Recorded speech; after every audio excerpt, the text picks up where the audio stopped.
Have you ever been surprised by how gentle the strongest people often are? Why is it that those who've endured the harshest storms often speak in the softest tones? Could it be that true strength doesn't roar, it whispers with compassion? Welcome back to our channel. I'm truly grateful to have you with us again today.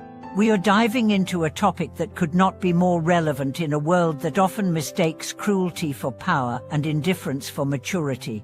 Today, we're uncovering the hidden truth that the people who are the most powerful, the most stable, and the most resilient are often those with the softest hearts. Not because they are weak, but because they have chosen to remain kind even when life gave them every reason not to be. Let's start by acknowledging the confusion modern life often creates around emotional strength. We are told to be tough, hide your emotions, never let them see you cry. We equate strength with stone-faced silence, with the ability to keep moving forward while bleeding internally. But here's the truth that wisdom teaches us again and again. Strength is not the absence of emotion, it is the mastery of it. And true mastery begins with compassion. Imagine someone who's faced betrayal, not once, but many times, who's been disappointed by family, abandoned by friends, overlooked by the very people they gave everything to. Now imagine that this person still chooses to smile at strangers, still listens without judgment, still offers help when asked. That is real strength. That is a strength forged not in denial, but in depth. Let me tell you a story. There was a man named Daniel who lived through war, poverty, and the death of his only child. Most would expect him to be bitter, angry, shut down. But Daniel ran a small community garden where he welcomed anyone, refugees, addicts, elderly people with no one left. He grew vegetables and gave them away. He never raised his voice. When asked why he chose to keep giving in a world that had taken so much from him, he said, "Because I know what it's like to have nothing, and I never want someone else to feel invisible." This is the kind of strength we are talking about. The kind that doesn't need attention, that doesn't demand recognition, that shows up quietly and consistently, rooted in a deep sense of care. Compassion is not a soft skill, it is a survival skill. It is what allows human beings to stay human in a world that often feels inhumane. Think of a mother who wakes every 2 hours to feed her newborn, even though she's running on no sleep. Think of a teacher who spends her weekends preparing lessons for children who don't say thank you.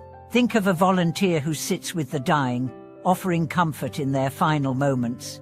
These are not acts of weakness, they are acts of extraordinary strength.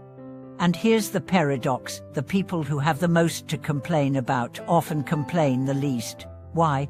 Because their suffering has given them perspective. They know that everyone is fighting some kind of battle. So instead of lashing out, they lean in. They offer kindness, not because the world is kind to them, but because they choose not to let pain make them cruel. And now, let's be clear. Being soft-hearted doesn't mean being naive. It doesn't mean letting people walk over you. True compassion has boundaries. It says, "I see your pain, but I will not let you harm me." It says, "I will help you, but I will not carry you." Compassion without boundaries leads to burnout, but compassion with wisdom leads to transformation. There's a quiet power in people who are soft on the outside but steel on the inside. They don't break under pressure, they bend and rise again. They don't react with violence, they respond with clarity. And when they speak, people listen, not because they shout, but because their words carry the weight of experience and the light of understanding. Let's talk about leadership. The best leaders are not those who intimidate, they are those who inspire. And what inspires us most is not perfection, but humanity. When a leader admits a mistake, listens deeply, shows empathy, that's when trust is built. That's when loyalty is earned. People follow not out of fear, but out of respect. I once met a CEO who had turned around 3 failing companies. His secret? He knew the name of every employee. Not just the executives, the janitors, the cafeteria staff, the mailroom workers. He asked about their families. He remembered birthdays. One day, during a company-wide crisis, he stood before them and said, "We will not fire a single person. I'd rather take no salary than see any of you lose your jobs." The room erupted in applause, and not a single employee left during the storm. Why? Because they were led by a strong heart, not just a strong hand. Compassion also changes families. It softens the edges of generational trauma. It heals the wounds passed down silently through actions, habits, and fears. A father who chooses to hold his tongue instead of shaming his child is breaking a cycle. A daughter who forgives her mother instead of repeating the resentment is planting seeds of healing. It takes tremendous strength to choose understanding over retaliation, especially when you've been hurt. And let's talk about relationships.